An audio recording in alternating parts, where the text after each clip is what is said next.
Je voudrais que la présentation de cette nouvelle traduction en langue française, pour le coup, du Missel romain, dont l'édition typique date, comme vous le savez, de 1969-1970, promulguée par le pape Paul VI, même si le pape Saint Jean-Paul II l'a aussi révisée, cette édition typique, en 2002.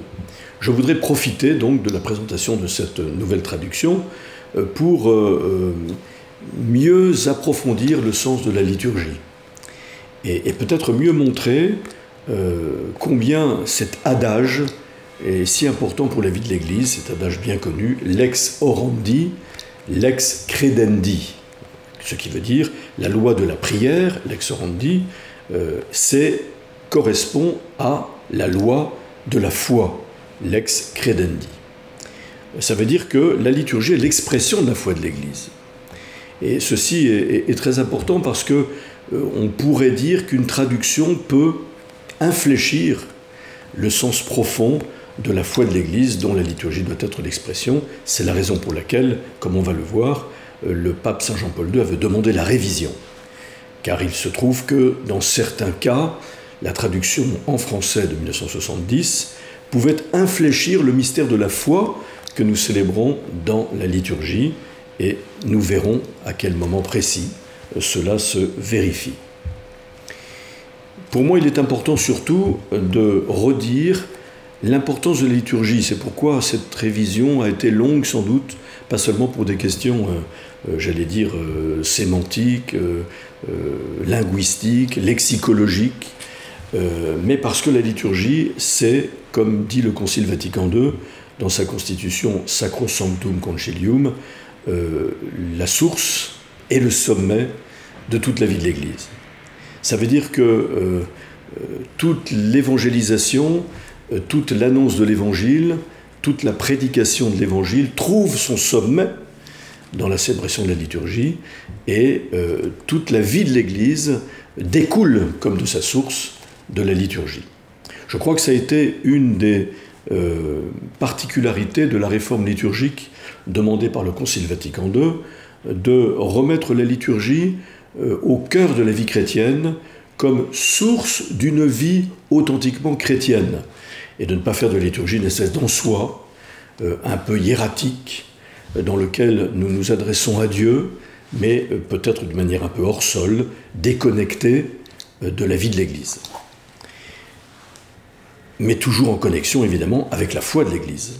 Parce qu'on a bien compris que la liturgie, pour donner la définition la plus brève qui nous est précisément apportée par la Constitution Sacrosanctum Concilium du Concile Vatican II, c'est la célébration du mystère pascal du Christ, source de notre salut. C'est-à-dire c'est la célébration de la mort et de la résurrection de Jésus. Donc elle doit être l'expression la plus adéquate du mystère de la foi qui culmine précisément dans le mystère du Christ, mort et ressuscité. Et elle doit devenir ce mystère pascal par la célébration de la liturgie qui l'actualise dans l'aujourd'hui de notre existence, et bien doit devenir de manière très exacte la source de notre vie chrétienne.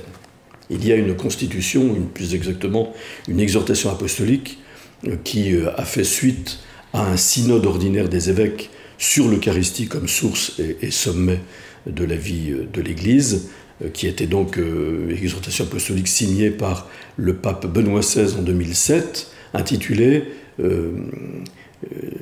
Sacramentum Caritatis, le sacrement de la charité, le sacrement de l'amour, pour parler précisément de l'Eucharistie. Et les trois parties qui composent cette exhortation apostolique nous montrent quelle est la place centrale de la liturgie. La première partie, c'est l'Eucharistie, mystère à croire. La deuxième partie, l'Eucharistie, mystère à célébrer. Troisième partie, l'Eucharistie, mystère à vivre. Vous voyez comment la liturgie se situe au cœur même de la foi et de la vie chrétienne. C'est elle qui relie la foi, c'est-à-dire l'adhésion à un mystère qui est extérieur à nous, qui nous dépasse, qui nous précède, qui nous enveloppe, qui est le mystère de la mort et de la résurrection de Jésus, qui est advenu dans l'histoire à un moment très précis, même s'il est entré dans l'éternité, et de cette manière, il recouvre la totalité de l'histoire. Et puis, l'Eucharistie, mystère à vivre, parce que si elle est actualisée, ce mystère est actualisé pour nous dans la célébration de l'Eucharistie telle que Jésus l'a instituée au sort de la dernière scène, de manière rituelle sans doute, mais pas d'un rite desséché extérieur, eh bien, ce mystère pascal qui s'actualise dans l'Eucharistie est appelé à s'actualiser par l'Eucharistie dans notre vie. Et on ne peut pas déconnecter notre participation à la messe de notre vie. Voyez, il y a une expression de la Constitution Sacrosanctum Concilium très importante qui dit d'ailleurs qu'elle fut le principe opératoire de la réforme liturgique demandée par le Concile Vatican II. Ce principe, c'est la participation, participatio. Une participation qui doit être consciente, active et fructueuse. Voilà. Consciente de ce que nous célébrons.